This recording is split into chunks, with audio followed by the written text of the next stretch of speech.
എന്തുകൊണ്ടാണ് SIR പ്രസക്തമായിട്ട് മാറുന്നത്? ഇതിൽ പങ്കാളികളാകാതെ മാറി നിൽക്കുന്നത് നമ്മുടെ പൗരത്വത്തെ പോലും ബാധിക്കാവുന്ന വളരെ നിർണായകമായ ഒരു ചുവടുവെപ്പായി വിലയിരുത്തപ്പെടുന്നതിനാൽ തന്നെ ഇതിനോട് കൃത്യമായി സഹകരിക്കുകയും ചെയ്യാൻ ശ്രദ്ധിക്കേണ്ട ഒരു സമയമാണ്.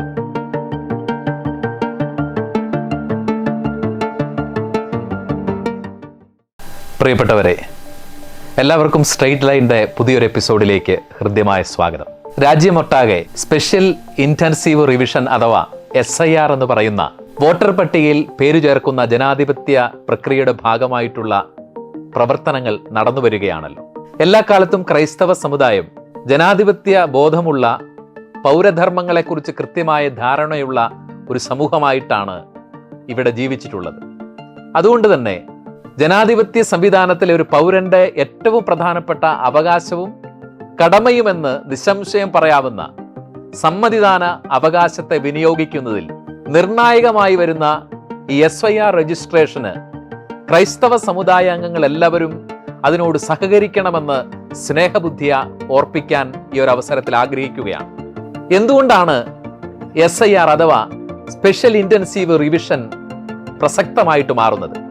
പ്രതിപക്ഷ പാർട്ടികൾ പല ആരോപണങ്ങൾ ഇതിനെക്കുറിച്ച് ഉയർത്തുന്നുണ്ടെങ്കിലും ഇന്ത്യയിലെ സമ്മതിദാന അവകാശമുള്ള പൗരന്മാരെ കണ്ടെത്തുന്നതിൽ വളരെ നിർണായകമാകാവുന്ന ഒരു സംവിധാനമായി ഇത് മാറാനിടയുള്ളതുകൊണ്ട് തന്നെ ഇതിൽ പങ്കാളികളാകാതെ മാറി നിൽക്കുന്നത് ജനാധിപത്യ ബോധമുള്ളവർക്ക് ഭൂഷണമല്ല എന്നുള്ളത് നമുക്ക് മനസ്സിലാക്കേണ്ടതുണ്ട്.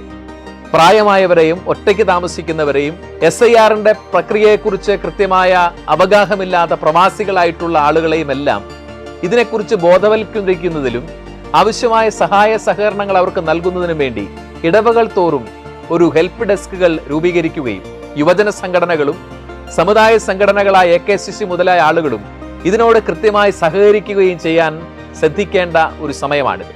ഇപ്പോൾ കിട്ടുന്ന വിവരമനുസരിച്ച് ഡിസംബർ 4-ാം തീയതി തീരേണ്ടിയിരുന്ന SIR രജിസ്ട്രേഷന്റെ ഡെഡ് ലൈൻ ഡിസംബർ 11-ലേക്ക് ഗവൺമെന്റ് നീട്ടുകയും ഡിസംബർ 16-ന് അതിന്റെ കരടുരേഖ പുറപ്പെടുവിക്കുകയും ചെയ്യുകയാണ്. ഈ കരടുരേഖ പുറപ്പെടുവിക്കുന്നത് വളരെ കൃത്യതയോടുകൂടി പരിശോധിക്കുകയും അതിൽ പേര് ഉൾപ്പെടാത്ത ആളുകൾ തങ്ങളുടെ പേരുകൾ വോട്ടർ പട്ടികയിൽ ഉണ്ടാകുമെന്ന് ഉറപ്പാക്കാൻ ശ്രദ്ധിക്കുകയും ചെയ്യണം. 2002 വോട്ടർ പട്ടിക അടിസ്ഥാനമാക്കിയിട്ടാണ് SIR നടപടികൾ പുരോഗമിക്കുന്നത്. 2002 വോട്ടർ പട്ടികയിൽ ഉൾപ്പെട്ട് ഇപ്പോഴും അതേ സ്ഥലത്ത് തന്നെ വോട്ടറായി താമസിക്കുന്നവർക്ക് താരതമ്യേന എളുപ്പത്തിൽ എന്യൂമറേഷൻ ഫോം വിവരങ്ങൾ ചേർത്ത് കൊടുക്കാൻ സാധിക്കും. എന്നാൽ 2002 ശേഷം വോട്ടർ പട്ടികയിൽ പേര് ചേർത്തവർ 2002 പട്ടികയിൽ നിന്നും തങ്ങളുടെ മാതാപിതാക്കളുടെ വോട്ടർ പട്ടിക വിവരങ്ങൾ കണ്ടെത്തി തന്നിരിക്കുന്ന SIR ഫോമിൽ ചേർക്കേണ്ടതാണ്. അതുപോലെ തന്നെ 2002 വോട്ടർ പട്ടികയിൽ പേരുണ്ടായിരുന്നവർ വിവാഹം കഴിച്ചോ താമസം മാറിയോ പുതിയ സ്ഥലത്തെ വോട്ടർ പട്ടികയിലാണ് നിലവിലുള്ളതെങ്കിൽ പഴയ സ്ഥലത്തെ തങ്ങളുടെ വോട്ടർ പട്ടിക വിവരങ്ങൾ ഫോമിൽ ചേർത്ത് നൽകണം. 2002 വോട്ടർ പട്ടിക www.ceo.kerala.government.in എന്ന വെബ്സൈറ്റിൽ ലഭ്യമാണ്.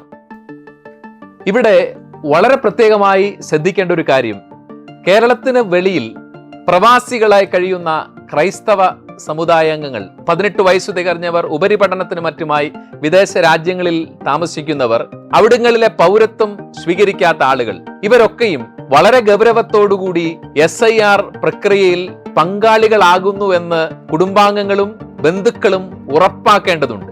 ഒരുപക്ഷെ നമ്മുടെ പൗരത്വത്തെ പോലും ബാധിക്കാവുന്ന വളരെ നിർണായകമായ ഒരു ചുവടുവെപ്പായി വിലയിരുത്തപ്പെടുന്നതിനാൽ തന്നെ വളരെ ജാഗ്രതയോടുകൂടി ഈ ഒരു അവസരത്തെ നാം വിനിയോഗിക്കേണ്ടതാണ്. SIR ഫോം ഓൺലൈനായി പൂരിപ്പിച്ച് നൽകാനുള്ള സൗകര്യങ്ങളുണ്ട്. അതിന്റെ ഗൗരവം മനസ്സിലാക്കിക്കൊണ്ട് നടപടിക്രമങ്ങൾ പൂർത്തിയാക്കാൻ നാം പ്രത്യേകം ശ്രദ്ധിക്കേണ്ടതാണ്. ജനാധിപത്യത്തിൽ പൗരബോധമുള്ള ഒരു സമൂഹം എന്ന നിലയിൽ വോട്ടവകാശം വളരെ പ്രധാനപ്പെട്ടതാണ് എന്ന് മനസ്സിലാക്കുകയും നിങ്ങളുടെ പേരുകൾ ഭാരതത്തിലെ ജനാധിപത്യ സംവിധാനത്തിൽ സമ്മതിദാനാവകാശമുള്ള പൗരന്മാരുടേതായിട്ട് രജിസ്റ്റർ ചെയ്തിട്ടുണ്ടെന്ന് ഉറപ്പാക്കാൻ ഈ ഒരു അവസരത്തിൽ ശ്രദ്ധിക്കേണ്ടതാണ്. SIRനെ കുറിച്ചുള്ള വിമർശനങ്ങളും ആക്ഷേപങ്ങളും അതിനെക്കുറിച്ചുള്ള ആരോപണങ്ങളും തൽക്കാലം നമുക്ക് മാറ്റിവെച്ചുകൊണ്ട് ജനാധിപത്യത്തിൽ വോട്ടവകാശത്തിന് വലിയ വിലയുണ്ടെന്ന് തിരിച്ചറിഞ്ഞുകൊണ്ട് അതിൽ പങ്കാളികളാകാൻ ശ്രദ്ധിക്കാം. നന്ദി.